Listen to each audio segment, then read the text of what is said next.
Dear friends, നമസ്കാരം. നമ്മുടെ ചാനലിൽ ഇന്നത്തെ ഒരു വീഡിയോ ചെയ്യാൻ ഉദ്ദേശിക്കുന്നത് പൊളിറ്റിക്സുമായി ബന്ധപ്പെട്ട ഒരു വേൾഡ് തലത്തിലുള്ള ഒരു പൊളിറ്റിക്സുമായി ബന്ധപ്പെട്ടുള്ള ഒരു ഡിസ്കഷനാണ്. അതിലേറ്റവും എടുത്തു പറയത്തക്ക നിയറസ്റ്റായിട്ട് സംഭവിച്ചിട്ടുള്ള ഒരു കാര്യം സൗദി അറേബ്യയും അതുപോലെ തന്നെ പാകിസ്ഥാനും തമ്മിലുള്ള ഭാരതത്തിനെതിരായിട്ടുള്ള ഒരു അജണ്ട. ഭാരതത്തിനെതിരായിട്ടെന്ന് പറയുന്ന സമയത്ത് ഭാവി ഭാരതത്തിനെതിരായിട്ട്, അഖണ്ഡ ഭാരതത്തിനെതിരായിട്ട് എന്നുള്ളതാണ് അതിൻ്റെ അടിസ്ഥാനപരമായിട്ടുള്ള ഒരു സബ്ജക്റ്റ് എന്ന് പറയുന്നത്. ഇന്ത്യക്കെതിരെ അല്ല, ഇന്ത്യ ഭാരതമാവുന്നതിന് വേണ്ടിയിട്ടുള്ള പരിശ്രമങ്ങൾക്കെതിരെയാണ് എല്ലാ തരത്തിലുള്ള വേൾഡ് തലത്തിലുള്ള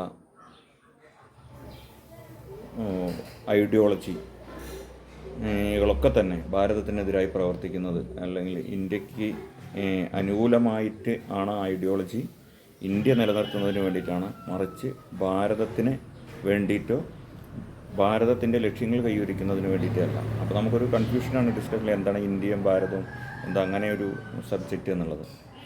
അത് നമ്മൾക്ക് ശരിക്കും ചിന്തിച്ചാൽ അത് നമുക്കറിയാൻ പറ്റും. ഇപ്പോൾ ഇന്ത്യയിൽ തന്നെ പൊളിറ്റിക്കൽ സ്റ്റേറ്റ്മെൻറ്റ് നോക്കിക്കഴിഞ്ഞാൽ അവർ ഈ ഇന്ത്യയെ നിലനിർത്തുകയും ഈ ഇന്ത്യയെ തന്നെ വീണ്ടും ഡിവൈഡിഫിക്കേഷൻ നടത്തി മാറ്റുക എന്നുള്ള ഒരു ഐഡിയോളജിയാണ് നടന്നുകൊണ്ടിരിക്കുന്നത്. പ്രധാനമായിട്ടും അത് ഡീപ്പ് സ്റ്റേറ്റ് എന്ന് പറയുന്ന ഒരു വിദേശ തന്ത്രത്തിൻ്റെ ഭാഗമാണത്. അത് അന്നും അത് ശരിക്കും പറഞ്ഞാൽ 1947 ഇന്ത്യക്ക് സ്വാതന്ത്ര്യം കിട്ടി എന്ന് പറയുന്ന അവിടെ നിന്ന് തന്നെ, അതിൻ്റെ തന്നെ മുന്നേ തന്നെ ഈ സംവിധാനങ്ങൾ പ്രവർത്തിച്ചു തുടങ്ങി എന്നുള്ളതാണ് കാര്യം. അതുകൊണ്ടാണ് ബ്രിട്ടീഷുകാർ പോകുമ്പോഴും അതുപോലെ തന്നെ ഇവിടെ ഉണ്ടായിരുന്ന സമയത്തൊക്കെ പലതരത്തിലുള്ള വിഭജനങ്ങൾക്കും ഒക്കെ തന്നെ കൂട്ടുനിന്നത് അതിൻ്റെ ഭാവിയിലുള്ള ഇതിൻ്റെ ശക്തിയെ ഇപ്പം തന്നെ ക്ഷയിപ്പിച്ച് ഉള്ള കാര്യങ്ങൾ ചെയ്യുക എന്നുള്ളതിൻ്റെ അടിസ്ഥാനത്തിലായിരുന്നു അത് ചെയ്യുന്നത്. അവർ ശരിക്കും അത് നമുക്ക് ഒരു കാര്യം അതിൽ പറയാനുള്ളത് എന്താണെന്ന് വെച്ചാൽ 75 കൊല്ലം ഭരിച്ചത് എന്ന് പറഞ്ഞാൽ വിദേശ അച്ചുതണ്ട് തന്നെയാണ്. അതായത് നമ്മൾ രാജ്യത്തിന് സ്വാതന്ത്ര്യം കിട്ടി എന്നുള്ളത് ഒരു മനോഹരമായിട്ടുള്ള ഒരു കാര്യത്തിലൂടെ അത് മനോഹരമാണെന്ന് വരുത്തി തീർക്കുകയും അത് ആണ് എന്നുള്ളത് സത്യം തന്നെയാണ്. എങ്കിൽ കൂടി അതാണ് മനോഹരം എന്നുള്ളത്, അത് മാത്രമാണ് മനോഹരം എന്നുള്ളതാണ് പറഞ്ഞു വെച്ചിട്ടുള്ള കാര്യങ്ങൾ. അപ്പോൾ കുറച്ച് വർഷം മുഗളന്മാരും കുറച്ച് വർഷം പറങ്കികളും ഒക്കെ ഈ രാജ്യത്തെ ഭരണ കാര്യങ്ങൾ കൈകാര്യം ചെയ്യുകയും അതിനുശേഷം ഇവർ രണ്ടാളും കൂടി ചേർന്നിട്ടുള്ള ഒരു അച്ചുതണ്ട് ഭരിക്കുകയും ചെയ്തു എന്നുള്ളതാണ്. ഇതിനൊരു കാതലായിട്ടുള്ള മാറ്റം വന്നതൊക്കെ തന്നെ നരേന്ദ്ര മോദിക്ക് ശേഷമാണ്. അപ്പോൾ നമുക്ക് കാര്യങ്ങൾ പറയാൻ പറ്റും. രാജ്യത്തിനെ നമുക്ക് ആഫ്റ്റർ മോദി ബിഫോർ മോദി എന്നുള്ളൊരു ലെവലിലേക്ക് ശരിക്കും കൊണ്ടുവരാൻ പറ്റും. ശരിക്കും ബിഫോർ മോദി എന്ന് പറയുന്നത് എന്ന് നമ്മൾ അടുത്ത കാലങ്ങളിലായിട്ടുള്ള കാര്യങ്ങൾ ചിന്തിക്കുമ്പോൾ ബിഫോർ മോദി എന്ന് പറയുന്ന സമയത്ത് മുഗളൻ, പറങ്കി തുടങ്ങിയ അച്ചുതണ്ടിൻ്റെ കാര്യം തന്നെ എടുക്കാം ശരിക്കും. അപ്പോൾ അതുവരെ അങ്ങനെ തന്നെയാണ്. 75 കൊല്ലം ഇന്ത്യക്ക് സ്വാതന്ത്ര്യം കിട്ടിയെന്ന് പറയുന്നത് ഒരു അത്രത്തോളം അത് നേരത്തെ പറഞ്ഞ പോലെ അത് നമുക്ക് രാജ്യത്തിന് അനുകൂലമല്ല. അത് അവരുടെ തന്നെ ഒരു അച്ചുതണ്ടാണ് ഭരിച്ചത് എന്നുള്ളതാണ് യഥാർത്ഥ സത്യം. അപ്പോൾ ആഫ്റ്റർ മോദിക്ക് ശേഷമാണ് നമുക്ക് കൂടുതലായിട്ടുള്ള കാര്യങ്ങളിൽ കാതലായ വ്യത്യാസങ്ങൾ വരാൻ തുടങ്ങി. അപ്പോൾ തന്നെയാണ് അത് കാതലായ വ്യത്യാസം എന്ന് പറഞ്ഞാൽ അത് അടിസ്ഥാനപരമായ ഐഡിയോളജി, രാജ്യത്തിൻ്റെ ഭാരതത്തിൻ്റെ തന്നെ അടിസ്ഥാനപരമായിട്ടുള്ള ഐഡിയോളജിയെ ഉയർത്തിക്കൊണ്ടുവരിക, ആ ഐഡിയോളജിയിൽ മുന്നോട്ട് പോവുക, ഐഡിയോളജിയെ ഡെവലപ്പ് ചെയ്യുക. അതാണ് ഇടയ്ക്കിടയ്ക്ക് നമ്മുടെ ഭരണകർത്താക്കൾ പറയാറുള്ളത്, ഭാരതത്തെ ഗുരുസ്ഥാനത്ത് കൊണ്ടുവരണം എന്നുള്ള കാര്യങ്ങൾ പറഞ്ഞുകൊണ്ടിരിക്കുന്നത്. അപ്പോൾ അതിൻ്റെ അർത്ഥം അതാണ്. പക്ഷേ ഇത് മറ്റുള്ളവർക്ക് ശരിക്കും മനസ്സിലായിട്ട് ഉണ്ട്. മോദിയെക്കുറിച്ചും മറ്റ് സംവിധാനങ്ങളെക്കുറിച്ചും ഒക്കെ തന്നെ ഒരു മനസ്സിലായിട്ടുണ്ട്. അത് മാത്രമല്ല, ഇൻഡിവിജ്വൽ ഒരു ഭരണം അല്ല ഇപ്പോൾ നടക്കുന്നത്. നേരത്തെ കോൺഗ്രസ് എന്ന് പറയുന്ന സമയത്തൊക്കെ ഭാരതത്തിലൊരു ഇൻഡിവിജ്വൽ ഭരണവും അതുമാത്രമല്ല പറങ്കി മുഗളൻ സ്വാധീന കൂട്ടുകെട്ടിൻ്റെ ഒരു ഭരണമാണ് നടന്നതെങ്കിൽ അതിന് ശേഷം മോദിക്ക് ശേഷം ഭാരതത്തിൻ്റെ ഐഡിയോളജിയാണ് പ്രവർത്തിച്ചുകൊണ്ടിരിക്കുന്നത്. ഈ ഐഡിയോളജിക്കെതിരെയാണ് അത് യൂറോപ്യൻ രാജ്യങ്ങൾക്ക് പലർക്കും ഇഷ്ടമുള്ള ഒരു കാര്യമല്ല എന്നുള്ളത് കൊണ്ട് തന്നെയാണ് അവർ ഇതിനെതിരെ പലതരത്തിലുള്ള പ്രശ്നങ്ങളുമായിട്ട് വരുന്നത്. അതും ശരിക്കും ഓപ്പറേഷൻ സിന്ദൂർ എന്ന് പറയുന്നത് തന്നെ ആ ഐഡിയോളജിക്കെതിരെ ഏറ്റവും ശക്തമായിട്ട് ആദ്യത്തെ തിരിച്ചടി എന്ന് വേണമെങ്കിൽ അതിനെ പറയാം. മറ്റ് തിരിച്ചടികളൊക്കെ തന്നെ അതൊക്കെ ഒരു റീസണബിളായിട്ടുള്ള കാര്യങ്ങളിലാണ് ഒതുങ്ങിയതെങ്കിലും ഈ ഓപ്പറേഷൻ സിന്ദൂർ ശരിക്കും അത് വളരെ വ്യത്യസ്തമായിട്ടുള്ള ഡീപ്പ് സ്റ്റേറ്റിനെതിരെ ഉള്ള രാജ്യത്തിൻ്റെ ഏത് തരത്തിലുള്ള ശത്രുക്കൾക്കെതിരെയും ഉള്ള ഒരു അടിയായിരുന്നു എന്നുള്ളതാണ്.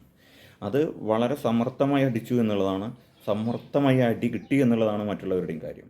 അവിടെ നിന്നിട്ടാണ് ഈ ട്രംപിൻ്റെ ഈ ഉഡായിപ്പുകളെല്ലാം പൊളിച്ചെടുക്കാൻ തുടങ്ങിയതും അതിന് ശേഷമാണ് ട്രംപിൻ്റെ ഉഡായിപ്പിന് അടി കിട്ടിയപ്പോഴാണ് ട്രംപ് പൊളയാൻ തുടങ്ങിയതും. പല കൺട്രീസും യൂറോപ്യൻ രാജ്യങ്ങളും ഒരു പ്രത്യക്ഷ തരത്തിലുള്ള ഒരു എതിർപ്പിന് ശത്രുതാ സ്ഥാനത്ത് നിൽക്കുന്നതിന് വേണ്ടി അവർ തയ്യാറാവേണ്ടി വന്നു എന്നുള്ളതാണ്. ആരൊക്കെയാണോ ശത്രു, ആ ശത്രു നേരിട്ട് വരട്ടെ എന്നുള്ള ഒരു മെസ്സേജാണ് സിന്ദൂറിലൂടെ കൊടുത്തു വരുന്നത്. അപ്പോൾ അതിൻ്റെ ഭാഗം നമുക്കറിയാം, പാകിസ്ഥാനിലേക്ക് ഈ ഒരു ആക്രമണം നടത്തുന്ന സമയത്ത് പാകിസ്ഥാൻ ഒന്നും ചെയ്യാൻ കഴിയില്ല എന്നുള്ളത് വളരെ വ്യക്തമാണ്. പാകിസ്ഥാൻ എന്ത് ചെയ്താലും അതിന് ബേസിക്കലി ഇത്രയേ ഉള്ളൂ എന്നുള്ളത് നമുക്കറിയുകയും ചെയ്യാം. പക്ഷേ അവിടെ നമ്മൾ നോക്കേണ്ടത് ആണവായുധം ഉൾപ്പെടെയുള്ള കാര്യങ്ങൾ ഇടയ്ക്കിടയ്ക്ക് ഇന്ത്യക്കെതിരെ ആക്രമണം നടത്തും എന്നൊക്കെ പറയുന്നതിൻ്റെ കാര്യം എന്ന് വെച്ചാൽ അതെല്ലാം അവരെ കൺട്രോൾ ചെയ്യുന്ന ഇന്ത്യക്കെതിരെ പ്രവർത്തിക്കുന്ന ഡീപ് സ്റ്റേറ്റ് ഏജൻസിൻ്റെ ഒരു ഐഡിയോളജിയാണ്.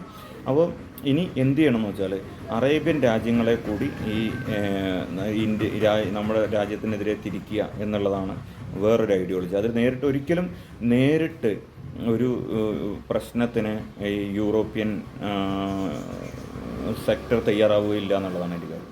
പക്ഷേ അത് എങ്ങനെയാണെന്ന് വെച്ചാൽ ശത്രുക്കളെ തമ്മിൽ പരസ്പരം അടുപ്പിച്ചിട്ട് അതിന്ന് ഒരു ലക്ഷ്യം കൈവരിക്കുക എന്നതാണ് അവരുടെ ഇപ്പോഴത്തെ ഒരു തന്ത്രം.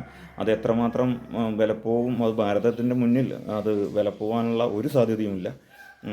പക്ഷേ നമുക്ക് അതിനെ നേരിടേണ്ടതായിട്ടുള്ള കാര്യങ്ങൾ പലതും ചെയ്യുന്നതുകൊണ്ടുള്ള പല നഷ്ടങ്ങളും നമുക്ക് പ്രതീക്ഷിക്കുകയും ചെയ്യാം. പക്ഷേ അപ്പോൾ ഇവരെന്ത് ചെയ്തതെന്ന് വെച്ചാൽ പാകിസ്ഥാൻ ഒറ്റയ്ക്ക് ഭാരതത്തിനെതിരെ നേരിടാൻ കഴിയില്ല എന്നുള്ളത് അവർക്കറിയാം. അപ്പോൾ അതിൻ്റെ പുറകിൽ നിന്നുകൊണ്ട് ഒരു മിത്തിൻ്റെ അടിസ്ഥാനത്തിൽ, റിലിജിയൻ എന്ന മിത്തിൻ്റെ അടിസ്ഥാനത്തിൽ സൗദി അറേബ്യ പോലുള്ളവരെ കൂട്ടുപിടിച്ചു. അപ്പോൾ നമുക്കറിയാം, പാകിസ്ഥാൻ പറയുന്ന ഒരു പ്രധാനപ്പെട്ട കാര്യം സൗദി അറേബ്യയ്ക്ക് ഉൾപ്പെടെ ആണവ സംരക്ഷണം നൽകുമെന്നുള്ളതാണ് പറയുന്നത്. ഈ ആണവ സംവിധാനം എവിടെ നിന്നാണ് അത് പാകിസ്ഥാനല്ല നൽകുന്നത്. ഇത് ഒരു ടെക്നിക്കൽ നയതന്ത്രത്തിൻ്റെ ഭാഗമായിട്ട് അവരെയും കൂടി ഉൾപ്പെടെ പാകിസ്ഥാൻ്റെ ഒപ്പം ചേർത്ത് ഇവരെല്ലാവരെയും കൂടി ഒന്നിച്ചടിപ്പിക്കുക എന്നുള്ളൊരു തന്ത്രമാണ് ഉണ്ടാകാൻ പോകുന്നത്. അപ്പോൾ ഇനിയിപ്പോൾ അങ്ങനെ അവർ ചെയ്യുന്ന സമയത്ത് സൗദി അറേബ്യയ്ക്ക് ഇടപെടേണ്ടി വരും, അല്ലെങ്കിൽ മറ്റ് അറേബ്യൻ രാജ്യങ്ങൾക്ക് ഇടപെടേണ്ടി വരും. അതായത് ഓപ്പറേഷൻ സിന്ദൂറിൻ്റെ അടുത്ത ഘട്ടം നമ്മൾ ഓപ്പറേഷൻ സിന്ദൂറിൻ്റെ അടുത്ത ഘട്ടവും പാകിസ്ഥാനെതിരല്ല. അടി കൊള്ളുന്നത് മൊത്തം പാകിസ്ഥാനാണെങ്കിലും പാകിസ്ഥാനെതിരല്ല ഈ സംഭവം നടക്കുന്നത്. ഇത് ലോകത്ത് നിലനിൽക്കുന്ന, ഭാരതത്തിനെതിരെ നിലനിൽക്കുന്ന, ഇന്ത്യയിൽ നിന്ന് ഭാരതമാവുന്നതിന് വേണ്ടി ലോകത്ത് ഭാരതം നടത്തിക്കൊണ്ടിരിക്കുന്ന പ്രവർത്തനങ്ങൾക്കെതിരെ ഡീപ് സ്റ്റേറ്റിൻ്റെ ഒരു വമ്പൻ നീക്കത്തിനെതിരെയാണ് അത് പാകിസ്ഥാനിൽ വെച്ചടിക്കുന്നത്. അപ്പോൾ നമ്മൾ വിചാരിക്കും പാകിസ്ഥാൻ വിചാരിക്കും പാകിസ്ഥാനെ അടിക്കുന്നത് എന്നും അവർ വിചാരിക്കുന്നുണ്ടാവും. പക്ഷേ സത്യത്തിൽ അതിൻ്റെ അടിസ്ഥാനപരമായ കാര്യം അതല്ല. അപ്പോൾ ഇവരെ കൊണ്ടുവരുന്ന സമയത്ത് നമുക്കെന്താ, യൂറോപ്യൻ യൂണിയന് പ്രത്യക്ഷത്തിൽ ഇനിയിപ്പോൾ ഒരു അടുത്തൊരു ഓപ്പറേഷൻ സിന്ദൂറിൻ്റെ കാര്യങ്ങൾ വരുന്ന സമയത്ത് യൂറോപ്യൻ യൂണിയന് പ്രത്യക്ഷത്തിൽ ഇടപെടേണ്ടി വരില്ല. അവർ ഇൻഡയറക്റ്റായിട്ട് കഴിഞ്ഞ അതിൽ എങ്ങനെയാണ് ഇടപെട്ട് അതുപോലെ ഇടപെടുകയും ചെയ്യും. അപ്പോൾ സൗദി അറേബ്യ ഉൾപ്പെടെയുള്ളവരെ ഇത് ചെയ്യാം. അതുമാത്രമല്ല, ഇനി ആണവായുധം സൗദി അറേബ്യയിൽ കൊണ്ട് സ്ഥാപിക്കുന്നതിനുള്ള കാര്യങ്ങളും കൂടി ചെയ്തുകൊണ്ട് ഇരിക്കുന്നുണ്ട്. അതും ഡീപ് സ്റ്റേറ്റാണ് ചെയ്യുന്നത്, പാകിസ്ഥാനല്ല. പക്ഷേ അതല്ല, പാകിസ്ഥാനാണ് ചെയ്യുന്നതെന്ന് പറയും. അപ്പോൾ ഇതിൽ ഒരുപക്ഷെ രാജ്യം നമ്മൾ വിചാരിക്കുന്നതിൻ്റെ അപ്പുറമുള്ള ഞെട്ടിക്കുന്ന കാര്യങ്ങളാണ് ഭരണകൂടം ചെയ്യാൻ പോകുന്നത് എന്നുള്ളതാണ്. നമ്മുടെ ഭരണകൂടം 100% ശരിക്കും നാഷണാലിറ്റി അടിസ്ഥാനപ്പെടുത്തിയിട്ട് നാഷണാലിറ്റിയെ മുൻനിർത്തിക്കൊണ്ട് മാത്രമാണ് ഇവർ ചെയ്യുന്നത്. കാരണം നമുക്കറിയാം നരേന്ദ്രമോദി ആണെങ്കിലും ഇവരാണെങ്കിലും ഒക്കെ തന്നെ ഒരു ഇൻഡിവിജ്വൽ ആയിട്ടുള്ള ഒരു ഭരണ സംവിധാനം അവർക്ക് അല്ല അവർ ചെയ്യുന്നത്. അപ്പോൾ അതേപോലെ തന്നെ അതുകൊണ്ട് തന്നെ ആ ഐഡിയോളജിക്കെതിരെ ഇവിടെ വമ്പൻ ഐഡിയോളജി രൂപം കൊള്ളുന്നൊരു സംവിധാനം ഉണ്ടാവും എന്നുള്ളത് തന്നെയാണ്. അപ്പോൾ ഇനി വരുന്നത് ഒരു പക്ഷേ നരേന്ദ്രമോദി സൂചിപ്പിച്ചതുപോലെ സെപ്റ്റംബർ 17 ഒരു പ്രാധാന്യത്തെക്കുറിച്ച് അദ്ദേഹം സൂചിപ്പിച്ചു. എന്താണ് നിസാം ഭരണകൂടത്തിനെതിരെ രാജ്യം ചെയ്തത് എന്നുള്ളത് വ്യക്തമായും പറയാനുണ്ടായി. ഒരു പക്ഷേ ഇനി ഞെട്ടിക്കാൻ പോകുന്നൊരു കാര്യം ഉണ്ടാകുമെന്ന് വെച്ചാൽ നമ്മളിതെല്ലാം രാജ്യങ്ങൾ തമ്മിലുള്ള കരാർ പ്രകാരമാണല്ലോ എല്ലാ കാര്യങ്ങളും നടക്കുന്നത്. അതുപോലെ ഒരു പക്ഷേ 1947 ഓഗസ്റ്റ് 16 പാകിസ്ഥാന് സ്വാതന്ത്ര്യം കിട്ടിയെന്ന് പറയുന്നത്. അത് ഭാരതത്തിൽ നിന്ന് വേർപെട്ടു പോയ ദിവസം. ഒരു പക്ഷേ അടുത്ത പാർലമെൻറ്റ് കൂടിയിട്ട് ആ ഓഗസ്റ്റ് 16 രാജ്യവുമായിട്ടുള്ള കരാർ റദ്ദ് ചെയ്യാനുള്ള സാധ്യതയുണ്ട്. അതായത് അത് റദ്ദ് ചെയ്യുക എന്ന് പറയുന്നത് നമ്മൾ ഉദ്ദേശിക്കുന്ന തരത്തിലുള്ള സംവിധാനമല്ല. അത് റദ്ദ് ചെയ്യുകയും അടുത്ത സൈനിക നടപടി വളരെ വ്യക്തമായിട്ട് മുന്നോട്ട് പോവുകയും ചെയ്യും എന്നുള്ളതാണ്. അത് റദ്ദ് ചെയ്യാനുള്ള അധികാരം രാജ്യത്തിനുണ്ട്. നമ്മുടെ സമ്മതപ്രകാരമാണ് അവരത് നിന്ന് പോയത്. നമ്മൾ പറയുന്നു നമുക്കിനി അത് താല്പര്യമില്ല, അത് ഞങ്ങൾ റദ്ദ് ചെയ്യണം. അപ്പോൾ 1947 ഓഗസ്റ്റ് 16 ആ സംഭവത്തെ അത് റദ്ദ് ചെയ്യും. അത് റദ്ദ് ചെയ്യാനുള്ള സാധ്യത ഒരിക്കലും തള്ളിക്കളയാൻ പറ്റില്ല. അത് ചെയ്തിട്ടുണ്ടാവുന്ന പല കാര്യങ്ങളും അത് ചെയ്യുന്നതോടുകൂടി അടുത്ത ഭരണക്രമം എങ്ങനെയാണ് അപ്പോൾ പാകിസ്ഥാനെ എങ്ങനെ നമുക്ക് ചേർത്തിട്ട് എന്ത് ചെയ്യാൻ പറ്റും? ഇല്ല, അത് ചേർക്കുക എന്ന് പറഞ്ഞു കഴിഞ്ഞാൽ അത് റദ്ദ് ചെയ്യുകയും അത് താൽക്കാലിക ഒരു സാമന്ത ഭരണകൂട സംവിധാനമായിട്ട് ഈ രാജ്യത്തിൻ്റെ അണ്ടറിൽ പ്രവർത്തിപ്പിക്കുകയും ചെയ്യുന്ന ഒരു സംവിധാനം വരാൻ പോകും. പിന്നെ ഇത് ഒരു ചെറിയ കാര്യമൊന്നുമല്ല, അതിൻ്റേതായ പ്രശ്നങ്ങളുണ്ടാവും. ആ പ്രശ്നങ്ങൾ നേരിടാൻ വേണ്ടിയിട്ടാണ് നരേന്ദ്രമോദി ഒരു സമയത്ത് പറഞ്ഞിട്ടുണ്ടായിരുന്നു നമ്മുടെ ഓരോ ഭാരതീയനും സൈനികനായി മാറണം എന്നുള്ളത്. അത് വളരെ പ്രധാനപ്പെട്ട ഒരു മെസ്സേജാണ്. അതിൻ്റെ ഭാഗമായിട്ടാണ് ഇപ്പോൾ നമ്മൾ അഗ്നിവീർ ഉൾപ്പെടെയുള്ള സംവിധാനങ്ങൾ ചെയ്യുന്നത്. അത് നമ്മുടെ ആഭ്യന്തരമായ പല ലക്ഷ്യങ്ങളും അതിനകത്തുണ്ട്.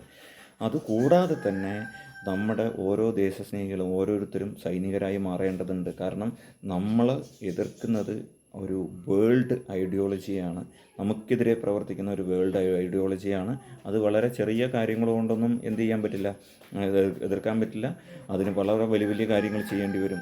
അതിന് ഓൾറെഡി നമ്മൾ രാജ്യം ശക്തമാണ്, എന്നാൽ പല കാര്യങ്ങളും ഇനിയും ചെയ്യേണ്ടിയിരിക്കുന്നു എന്നുള്ളതാണ് കാര്യം.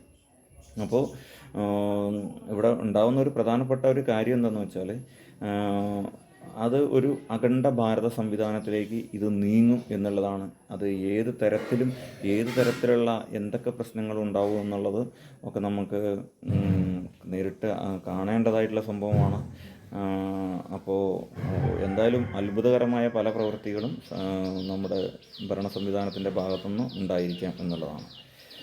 എന്തായാലും ഈ പറഞ്ഞ പാകിസ്ഥാനും സൗദിയുമായിട്ടുള്ള കൂട്ടുകെട്ടിൻ്റെ ഭാഗം എന്ന് പറയുന്നത് അതൊരു കുറച്ച് കഴിയുമ്പോൾ സൗദിക്ക് മനസ്സിലാവും അതിൻ്റെ പ്രശ്നം എന്താണെന്നുള്ളത്. സൗദിക്ക് മനസ്സിലാവും.